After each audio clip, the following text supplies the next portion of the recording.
When most people think about leadership, they picture vision, strategy, execution, and maybe even a charismatic storyteller, maybe even a loud one. But the truth is, the trust that great leaders build isn't forged in the spotlight. It's formed in the cracks, in those small, everyday moments that your team sees and feels. In today's episode, I'm sharing 3 overlooked skills that I've seen make the difference between an average manager and becoming a great leader, someone that people actually want to follow. Regardless of what level you're at, you can benefit from these 3 skills, but they are especially critical for new managers and emerging leaders who don't have the luxury to waste time when it comes to earning the trust and respect they need to build high-performing teams in their organizations, especially in this AI-first ready world. Welcome to the Learn It All podcast. I am your host, Damon Lembi, 3-time best-selling author and CEO of Learnit, a live learning platform that has helped upskill over 2 million people.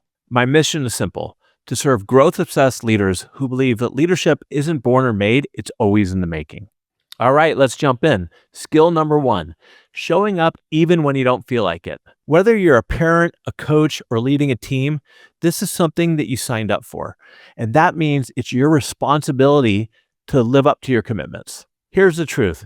Anyone can lead when times are great, when you're well rested, when you feel like you're in the zone. But leadership, it's a roller coaster. It's never linear. Things aren't going to go exactly as planned, and you will run into adversity. And when you're at 40% energy, or you feel distracted, or you simply just don't want to be there, that's when you need to show up most for your team. And when you're inconsistent, they become inconsistent. Trust erodes, culture falls apart. Look, I've seen it firsthand. Managers canceling sales meetings at the last minute, rescheduling one-on-ones all the time, and even disappearing when times get tough. That, my friends, isn't leadership. That's hiding. Let me give you a small personal example. Right now, it's 7 a.m. on a Sunday morning as I record this. Why? Because I promised my team I'd deliver 2 solo episodes a month, and I also promised my family that I'd be present for them on the weekends.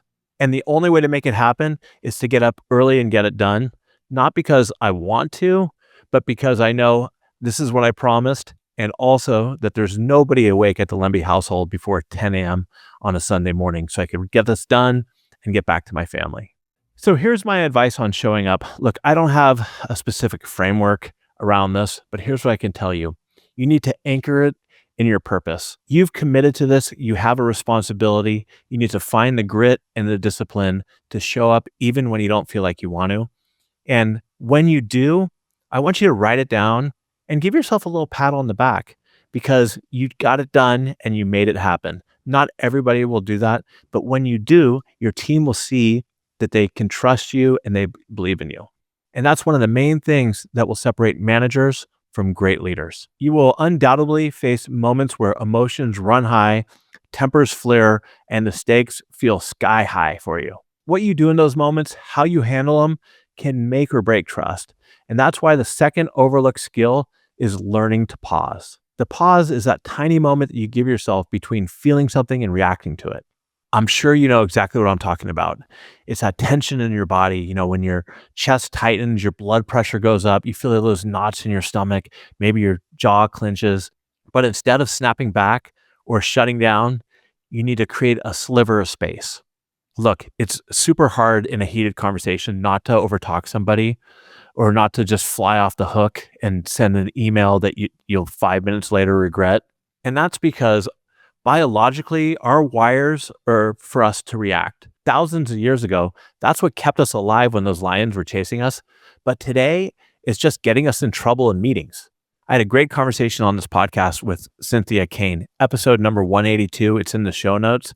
And it's all about her new book, The Pause Effect, which also is in the show notes. You have to check it out. Because if you're a leader who loses their cool and overreacts, your people are going to see you as unstable and they're going to walk around on eggshells with you. They're not going to come to you with challenges. They're not going to be sure who they're going to get, and they're going to keep things to themselves, which overall is only going to hurt your culture and your team. Here's the simplest way I could put it for you to learn how to practice the pause. The next time you feel yourself about to snap or jump in too fast, take one slow breath and notice your feet on the ground. That's it. One breath, one pause. And here's another tip I learned from Cynthia. Own your discomfort. Do something small, like tap your fingers under the table. No one's going to notice it, but it's going to calm you down. She says it only takes one person to change a conversation.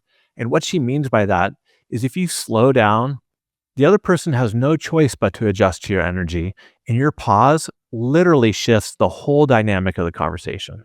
And I want you to remember the pause isn't just for tough conversations.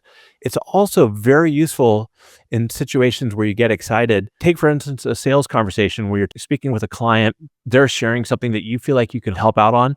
Instead of jumping in, pause, let them finish their thoughts.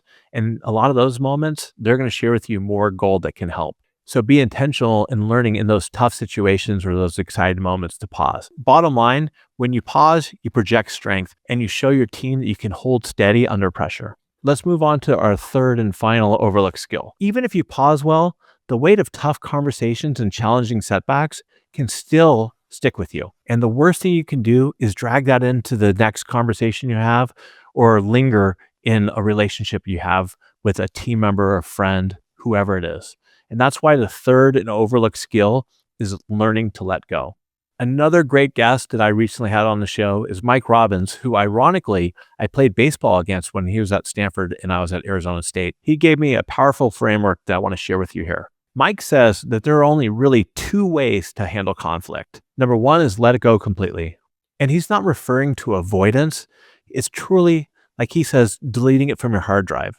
Most of us do this all the time on small things. We just forget about it. The other option we have here is to deal with it directly until it's resolved. Sometimes it means, like Mike says, having sweaty palm conversations, but it's really engaging with it fully until it's worked through. The dangerous trap, though, if you're not able to learn how to let things go, is option number 3, and it's not letting it go, but it's also not addressing it. That's when resentment festers, when you become cynical and gossip spreads. Nothing destroys culture faster than leaders who carry grudges or just keep rehashing mistakes that people have made over time.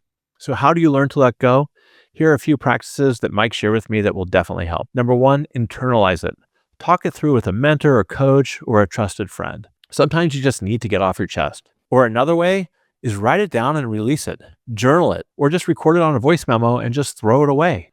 Another is just to reset it in the moment. And this is really important because let's say you have a very difficult conversation and then an hour later you got to go into a new meeting. You owe it to your team to push that last conversation aside and be present for your team. Holding a grudge or letting this linger in your mind, you're not doing anybody favors. And Mike had a great line as well.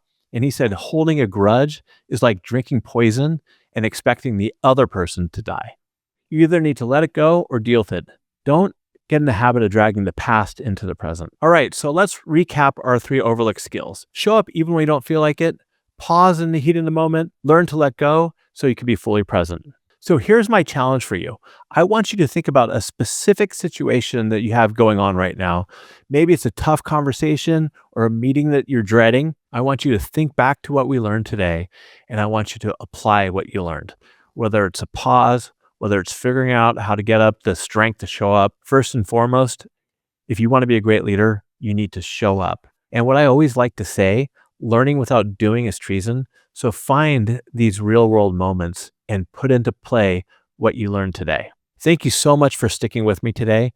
And as a special gift for sticking around for the entire episode, I'm offering 45 days of free training for you and up to 20 team members, whether it's around emotional intelligence, you want to learn how to use Excel or lead better meetings.